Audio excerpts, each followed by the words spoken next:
Hey everyone, and welcome to this deep dive. Mhm. Today we're going to be talking about a truly fascinating figure from ancient Greece, Gorgias. Gorgias. Gorgias, yeah. Yeah. And I have to say, I didn't really know much about him until we started researching for this episode. And Yeah. wow, it's like I feel like I've uncovered this hidden gem of intellectual history. Yeah. He's one of those figures where you sort of hear the name Oh, right, passing, as you're studying the history of philosophy and rhetoric, right. but you don't necessarily dive deep into him. Yeah. And then when you do, it's like, wow, this guy was up to some really interesting stuff. Exactly.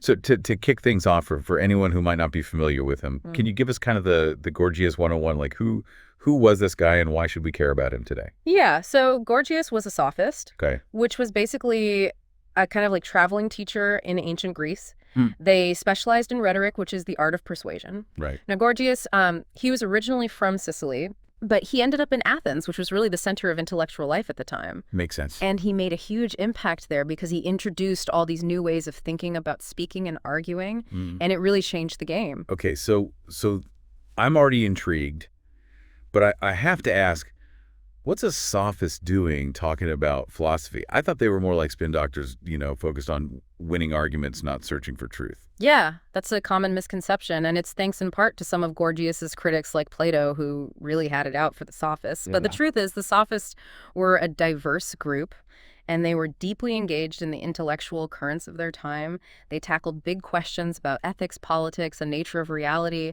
and they did it through the lens of language and persuasion. Okay, so it was more than just teaching people how to win an argument. Exactly. It was about recognizing the power of language to shape our understanding of the world. That's fascinating. Hmm. And I think it's something that's still so relevant today, in this age of social media and 24/7 news cycles. Yeah. Oh, absolutely. We're bombarded with information and opinions constantly. Right. And it's more important than ever to be able to critically analyze the way language is being used to persuade us. That's a great point. So where does Gorgias fit into all of this? What were some of his key ideas and contributions? Well, one of the things that makes Gorgias so intriguing is that he's often labeled as Gorgias the nihilist. Wait a minute, nihilist. Isn't that the belief that nothing matters? Yeah, pretty much. Yeah. It's the idea that there's no objective truth or value. Okay, so I'm already confused. Right. How can a nihilist also be a master of rhetoric? Wouldn't that be like a chef who says food has no taste? That's the million-dollar question. And it's what makes studying Gorgias so much fun. You have to kind of wrestle with these seeming contradictions. So maybe he wasn't a nihilist in the strictest sense of the word. It's possible. Some scholars think his writings might have been more like thought experiments, a way of provoking people to think differently about the world. Okay, so how do we even know what Gorgias believed? Did he write any books or treatises? He did, but unfortunately, many of his works have been lost over time. Oh, that's a shame. It is. But we do have fragments and summaries from other ancient writers, and we also have a few complete works that have survived.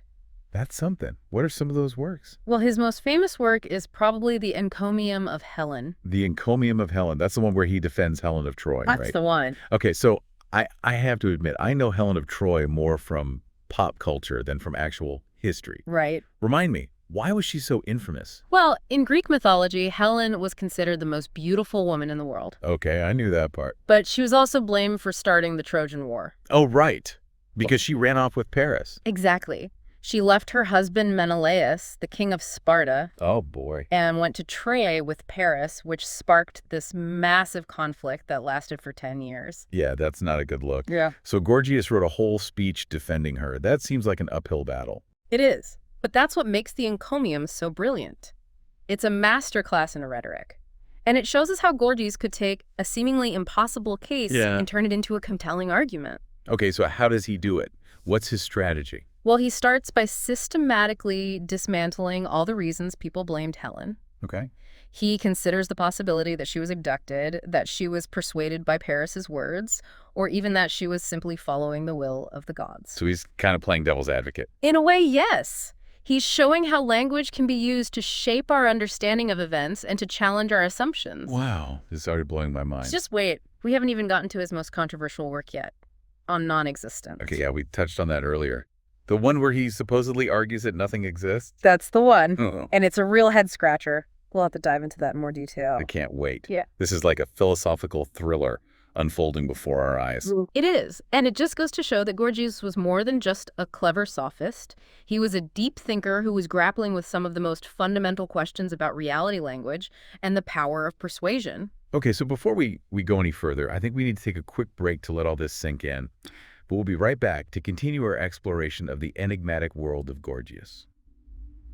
Okay, so we're back. And I'm still thinking about on non-existence.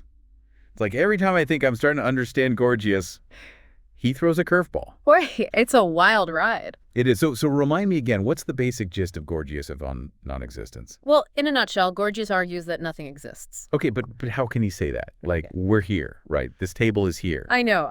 It seems absurd, right? But Gorgias was a master of using logic and language to push ideas to their limits. Okay, so maybe he wasn't saying that things literally don't exist. Right. It might have been more about questioning our assumptions about what it means for something to exist. I see. So it's like a thought experiment. Exactly. He's forcing us to confront the limits of our knowledge and the way language shapes our understanding of reality. So what were some of the specific arguments he made? Well, one of his key points is that even if something did exist, we wouldn't be able to know it. Wait, really? Yeah, because our senses are limited and our minds are flawed. I mean, I guess I can see that. Right. Like, how can we ever be sure that what we're perceiving is actually the way things are? Okay, but then he goes even further, right? He says that even if we could know something, we wouldn't be able to communicate it. Exactly. Because language is inherently imperfect and open to interpretation. Right. Like, how do I know that what you mean when you say tree is the same thing that I mean when I say tree? Exactly. There's always this gap between our thoughts and our words. And that gap makes it impossible to perfectly convey our understanding of the world. Okay, so I think I'm starting to get it. Gorgias is basically saying that we're trapped in this bubble of our own subjective experience. Right. And that we can never truly know or communicate reality as it is. That's a pretty bleak outlook. It can be, but it's also a powerful reminder to be humble about our knowledge and to be aware of the limitations of language. So is Gorgias actually a nihilist then? That's the debate that's been going on for centuries. Some scholars say yes, he took these ideas seriously and believed that ultimately nothing has any inherent meaning. But that seems to contradict everything else we know about him.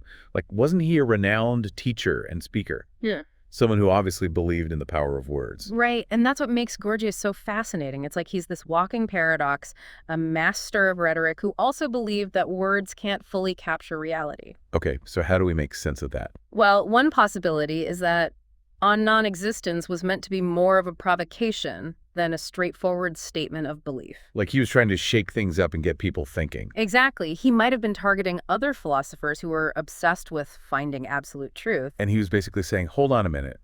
What if there is no absolute truth? Right. Or at least what if we can never truly know it?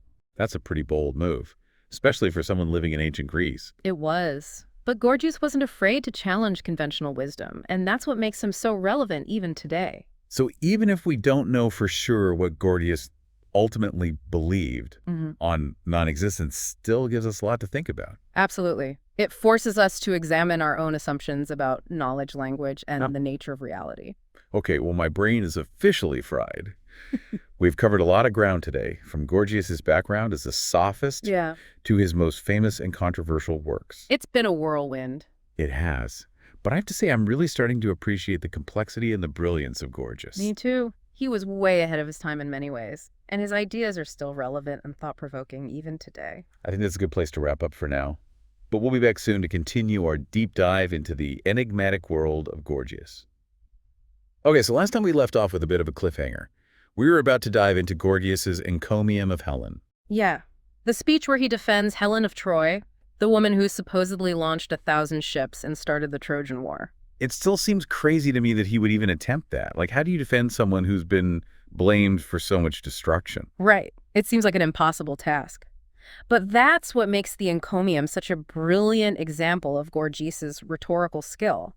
He takes this seemingly indefensible position and turns it into a compelling argument. Okay, so remind me again, What's his basic strategy? He basically goes through all the possible reasons why Helen might have gone to Troy with Paris, and he systematically dismantles each one. So it's like he's presenting different scenarios to a jury and saying, none of these hold up, so you can't blame Helen. Exactly. It's a very clever approach. He starts by considering the possibility that it was all the will of the gods. Okay, so he's saying that if the gods had decreed that Helen should go to Troy, then she had no choice. Right. It was fate, it was destiny. She was just a pawn in their game. That's a pretty bold move, blaming the gods for everything. It is.